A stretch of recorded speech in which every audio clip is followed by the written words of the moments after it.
Great to be back in Jacksonville here at Jacksonville International Airport. I have Larry Keefe is with me, who's our public safety czar, works in the governor's office. We have the mayor of Jacksonville, Lenny Curry's here, the CEO of the Jax Aviation Authority, Mark Van Lowe. We have Congressman John Rutherford, Sheriff Mike Williams, Lieutenant Chimp Mons, the Director of Public Safety and Security for the airport. Then we have Senators Bean and Bradley, and we have Representatives Byrd and Yarborough. So I want to thank them for being here and thank them for supporting a lot of the efforts that we've had over the last few years. We were really happy to be able to put out a very strong budget yesterday, and I know when they get back into Tallahassee in January, they'll be working on doing a lot of the same stuff. But it is important to point out that we have a budget recommendation at like $99.7 billion. That's, by the way, less than half of what our closest state in population, New York, has, which is 3 million people fewer than us, and their budget's over twice the size. Yet we have better infrastructure, higher performing education system, and better quality of life, and with the lowest tax burden in the country per capita. But we have over $15 billion in reserves. And those are historic levels for the state of Florida. And if you look, when we do these budget recommendations, I got to take whatever revenue has come in up to this point, but then from December until the end of June, just for this fiscal year, for example, I'm relying on estimates of revenue. But if you look, we're above estimate month after month after month. And so if we're even on the low end of what we've been seeing in terms of additional revenue coming in December through the end of June, that's another probably $300 million a month over the estimates. So you could end up having another $2 billion. We could end up with $17 billion in reserves by the time the next fiscal year kicks off. And so all that's being said is, we're doing historic things in terms of what we're doing for public safety, what we're doing for our environmental resources, what we're doing for education and boosting teacher pay and all that. And that's all very, very important. But we're also doing that with keeping us strong and actually increasing our ability to handle things that happen in the future. And so we're proud to do that, and we look forward to working with the legislature on advancing a lot of these really important priorities for Florida. One of the priorities that we've been working on for many months now, and we'll continue to work with the legislature when they get back, is dealing with the fallout from the reckless border policies of the Biden administration.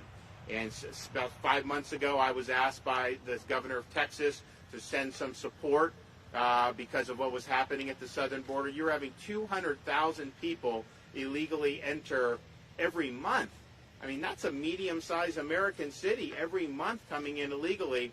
And so we sent folks in state law enforcement, and they were there for a number of probably about 6 weeks, 8 weeks total. And they saw these people just pouring in. Many of them said that their ultimate destination was the state of Florida, so it obviously was affecting us, we could tell right off the bat. But what would happen was they would interdict someone coming illegally, turn them over to the feds, and then the feds would just put them on an airplane somewhere, put them on a bus, and then they would end up basically being ferreted around to different communities throughout the country. And we saw that tragically what happened with they're bringing in these flights into Jacksonville in the wee hours of the morning, no advance notice to the state. We don't know. They don't tell us anything. And you had somebody posing as a minor. He's actually about 24 years old and ended up committing a murder. And again, if the border had been secured and if the policies weren't so reckless, that would not have happened. And we see this time and time again. We also understand what's happening in terms of who this is benefiting. The cartels are just eating our lunch with what's going on with these border policies. I mean, they've never had it so good. You've got drugs pouring across. You've got human trafficking coming. And there's obviously some of the people come in will also commit additional crimes. But just with that, the sheer number of people, there's a huge burden on communities when you talk about health care, schools, all this other stuff. So we filed suit against the Biden administration several months ago about challenging the catch and release policies. That case is still pending in the Northern District of Florida in the Pensacola division, but I will tell you, already we've seen movement. They filed a motion to dismiss our case, but in the motion they say they have actually changed their policy. what they had been doing when our guys were down there, they'd give them what's called a notice to report. And basically, it's like the honor system. Hey, you're here. You're going to have a hearing. Call this number and schedule your hearing, on your honor. Can you imagine that? Can you imagine that that's how we did law enforcement here in Florida? Someone robs a bank and they just get a notice. Hey, just call the prosecutor and schedule your trial whenever it makes sense for you. It's an honor system. That doesn't work. So they've acknowledged that they have replaced the notice to appear, or the notice to report, which is with what's called the notice to appear, which is important because if you don't show up when you have a notice to appear, then immediately you can be sent back without any additional process. And I don't think that would have happened if it wasn't for our efforts on really pushing the envelope on this and fighting back. So we'll see what's going to happen. There's a lot of other things in that case, and they've been able to do some stuff.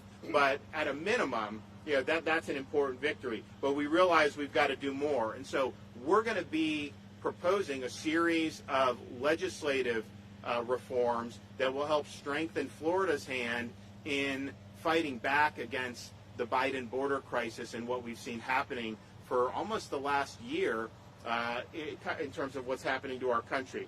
So we're going to propose a number of things. One, we're going to say to any of these contractors who were involved in ferreting people, whether it's buses, charter planes, what have you, any of those folks who were involved in facilitating this type of illegal migration in the state of Florida, they're going to be barred from doing any business with any state or local government agency in the state of Florida. We just cannot be doing contracts with companies that are knowingly and recklessly facilitating bringing people here into our state illegally. And I think that will be very, very important. We're also going to require that any private entity that's involved in facilitating illegal migration into Florida owes the state restitution for each person that they're facilitating, whether they're bringing, whether they're harboring, because this does cost, when you have huge numbers of people,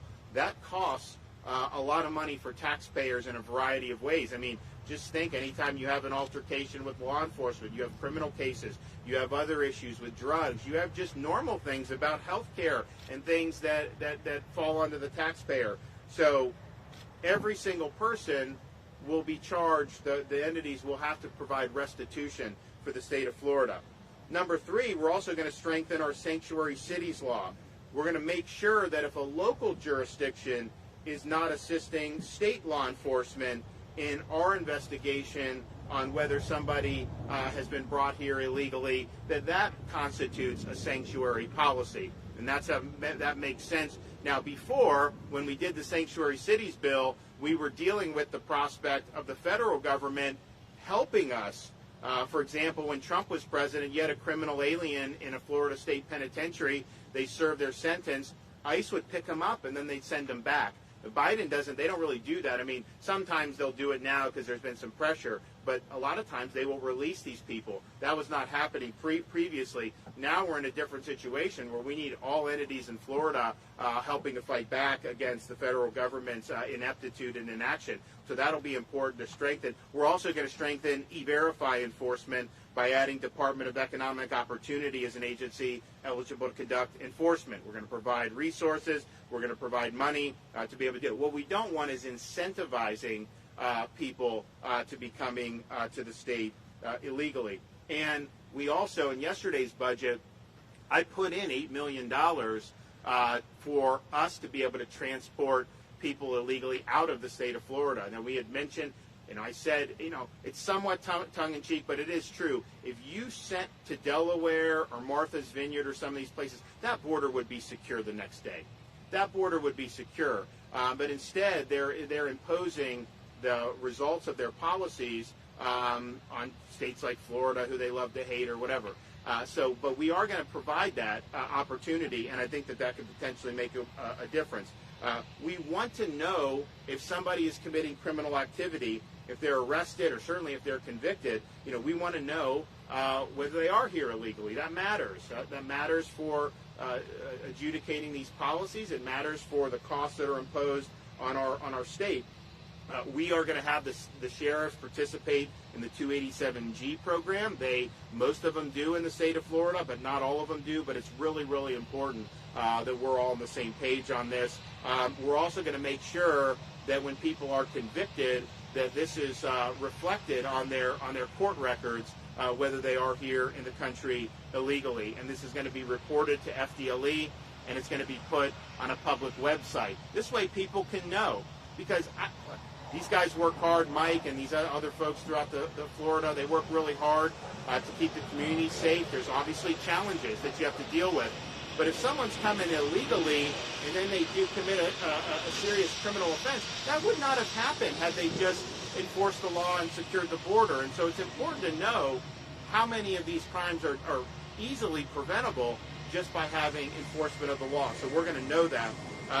Also going to make sure that there's no taxpayer benefits that are provided to anyone coming illegally, particularly facilitating any of the things that we're seeing from the southern border, and that'll be verification will be done by state agencies, and make sure that's basically already the law, but we want to make sure that we're checking all the boxes on that.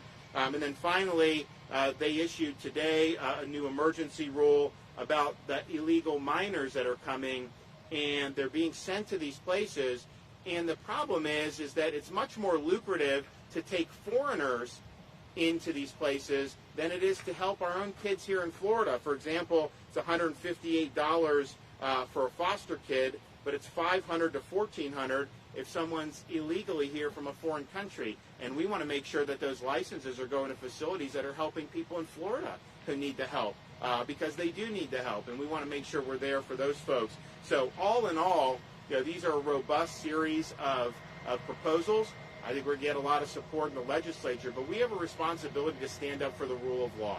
We have a responsibility to stand up for the Constitution, and we have a responsibility to stand up against an administration that has just decided they don't want to have a secure border. You don't get to make that decision. The laws of our country require us to enforce the law, and that's what needs to be done. So the lawsuit continues. Our other initiatives that we've done with my previous executive order continues, but then these changes, both in terms of the legislative changes and in terms of the additional funding, will put us in a great position to be able to continue to protect the people of Florida. So I want to thank everyone for being here, and I look forward to working with them when it becomes time to get this across the finish line. So we have a couple other folks going to come up and speak. Congressman Rutherford is up there in the swamp and dealing with this every day. I wish they could do a little bit better up there. It's not going too well, and hopefully there'll be some changes soon. But when you have all these problems with inflation and all this, for them to be printing another $2 trillion at this point, I don't understand that. The numbers that came out today for November was huge increase year over year from where we were. And this affects people every day in groceries and gas and all these things that really pinch people's budgets. And yet it seems like they're accelerating that rather than trying to ameliorate that. Anyway, the sad thing about this is that this is a crisis that has been created by the Biden administration. President Trump instituted a number of policies, and it dramatically reduced the number of people that were coming across the border illegally. Most of the people that are coming are basically economic migrants. They are claiming asylum, but they don't qualify for asylum. And so President Trump's policy was, okay, if you're doing that, you remain in Mexico, we'll adjudicate. And they know at that point, they're not going to get a valid asylum claim to succeed. And so it really reduced the incentive to come. Well, when you revoke that policy, when you revoke the safe third-party agreements with the third-party countries, when you do all that, you are creating a huge influx. And the thing that was noticeable when we had our folks there, and it's still true today, was these are not Mexicans coming across the border. I mean, it was very few that were Mexicans. It was all these other countries across the world. I mean, there were people from South America, the Caribbean, Africa, the Middle East that were coming through that border because the message has been sent that, you just come to the border and you're fine. And think about it. They're going to impose travel restrictions If you take a trip to the Bahamas or something, you got to do a test to be able to come back to your own country. People coming across the border, they just do what they want. And then Fauci was asked about some of these mandates about the border. He said, oh, that's a separate issue. We'll impose mandates on Americans, but yet the border's a separate issue, and they get to live, they get to come here and not even follow the same rules that the average American would have to follow. So this is really nuts. So this is avoidable. This can be ameliorated. Of course, we want to see the reinstitution of the Remain in Mexico policy. They are under a court order to do it. I don't think that they've really done it. I think they're dragging their feet. Our lawsuit, we've already gotten some positive results out of it. Hopefully we'll be able to get over the hump and get some more. But in the meantime, we've got to be able to take action. We've got to be able to take steps to protect our folks. So that's what we're doing, and I think these are really strong steps. Unfortunately, we're limited in terms of what we, quote, can do. The states have tried, when federal governments failed in the past, to step in, do very reasonable things, and courts say, oh, no, it's the federal government's purview. Well, that would be fine if they were actually doing their job, but how is it their purview when then they don't do the job? And so I think states should be able to step into that void, and so that's what we're looking to do here with the state of Florida.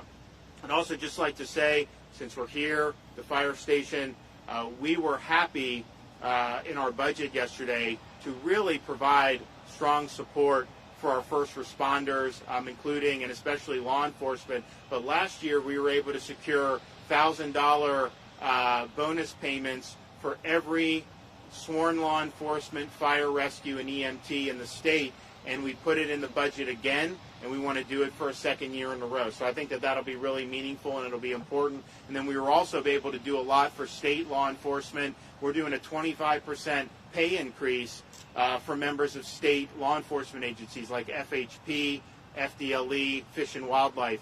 Very, very important. And then new hires, they're going to start out at a level that's 20% higher current. And then, of course, we did the $5,000 bonus payments for play. If you're in Seattle and you're getting treated poorly, they have an opening at JSO. You come down here. You got to be qualified. We want good people, but if you are, you got to be eligible for a $5,000 signing bonus right off the top. If you're a young person in Florida that wants to go into law enforcement for the first time, you get hired by one of our state or local agencies, you're eligible for a $5,000 bonus. That's a big deal, and I think the money's important. But I think what it says to folks in law enforcement and fire and first responders is that the state stands with you. We appreciate what you're doing, and we're going to put our money where our mouth is. And so I look forward to be able to enacting all those good policies here in the next couple months. Okay, with that, I could take a couple questions. Yes, sir. You have the 78 flights that you were talking about that came into Jacksonville. Are they still coming in? No. So once this became a real big issue, there's not been a flight since. I think we did a press conference at one of the other, I think it's Cecil. So how many weeks has it been? I mean, it's been 6 weeks. Yeah, at least 6 weeks where there's not been any flights. And so we're happy with that. We obviously don't want to continue to see flights coming in. And again, if you had the other policy, there'd be no need to do any flights anywhere. And so we hope that that's the direction they're going. But yeah, no flights over at least the last 6 weeks. Well, and then on that, we were talking about the sanctions against those that were involved with these companies and all that. Can you give us any idea of the companies that you're talking about? Are we talking about the charter flights? So there's a number. There's a list of a bunch of charter companies that have been involved, and then there's also ground transportation. That's a little bit more difficult to get your finger on sometimes because there are normal buses that come and go anyways. It's not like every bus, but these flights in the middle of the night, So those types of contractors, they're just going to be on notice that once you do the federal government and you're facilitating illegal migration and you're imposing burdens on Florida, you're forfeiting your right to have any relationship with state or local governments. And then, of course, we are going to do the restitution as well. And so I hope people will just look at that and say, you know what, that ain't worth it. I'd much rather be able to do business in Florida normally than to participate in something that's highly controversial. Obviously, it's something that's had devastating consequences to this community, and unfortunately, we'll likely continue to see those if these policies don't change. Yes, sir. In the case of Danny's arrested for the murder of Francisco Cuellar. I think I heard that he was definitely on one of those flights. Yes. So he was. So he had posed as a minor. So the flight had minors, and these flights there's a difference. Sometimes you'll have like relatively young kids on these flights, and then sometimes you'll have a lot of people who when I was serving in Iraq, we consider like a 16 or 17-year-old Iraqi to be a military-age male, and so they're technically minors in that respect. But you have people that are more advanced, and so he posed as a 17-year-old, was able to get on the flight, was obviously released locally, and then committed the murder. So it was illegal entry, but then also fraud in terms of saying this. But it goes back to the point of what Sheriff Williams was saying. You don't know who any of these folks are. There's no documentation. You don't necessarily know what country. Now, sometimes, like I was down in Del Rio, you could see, there's obviously a difference between someone coming from Guatemala or someone coming from Haiti. You can kind of figure that out. But at the end of the day, you don't know. And you also have folks who have been in other countries. So maybe they're from one country, they left, they've been living in another country for years, but then they say, hey, you can come across the border, so now they're deciding to come to the United States. I'll tell you, though, it has destabilized some of these communities in different parts of Central America in particular, and my view would be, if they knew that this wasn't viable, much more likely to work and do things to help their own communities there. But when you're told, hey, just come across the border and you're fine, some people are doing that. It is, though, very hazardous. There's a whole host of people coming across, but when you have a flight, to have very young children, you have people that are 6, 7, 8 years old, that is hazardous, that they would be going across the entire Central America, all into Mexico. It is, as Larry said, this is not working out well. Just think, as a father of young kids, I don't want my kids out of my sight. I would never allow something like that to happen. But you got a lot of bad things going on. The cartels are taking advantage of it. There's human smuggling, and it's just a really bad situation. So for us to be, as a country, basically facilitating that, that's a really, really bad policy. It is very hazardous to have somebody who's that young being illegally crossing international borders. That is just not a policy that we should want to entertain at all. In the 6 weeks since the flight stopped coming in to Jacksonville, have you seen any change in cooperation from the Biden administration and your office? And in totality, does your office have any sense of how many individuals have been brought to the state? So we don't have a sense overall. Now, we do know the certain number of flights here. We have a rough estimate about how many people would have been on the flights. So what has happened since? They have changed the policy, and when we're litigating against them, from notice to report to notice to appear, and that's a very positive movement. Now, they're fighting us on providing documentation in that case. And our view is we want to know why you're making these decisions, because this goes into like administrative law and all this other stuff.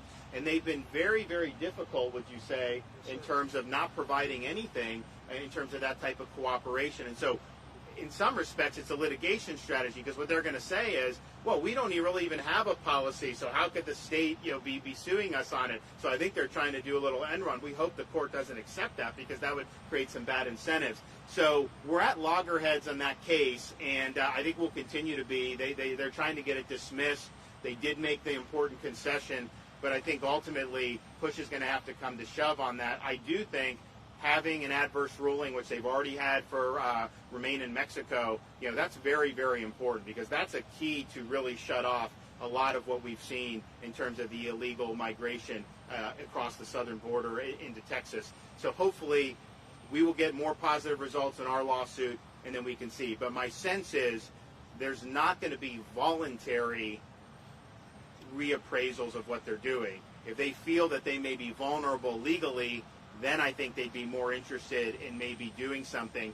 But I don't think it's going to be because all of a sudden they've had an epiphany and say, you know what, our policy hasn't worked. I think, as John said, yes, look, there is incompetence involved, because when you have people on a runway for 10 hours sitting there, that's not good. But a lot of it is intentional, and so you have what you have. So hopefully we'll win our case.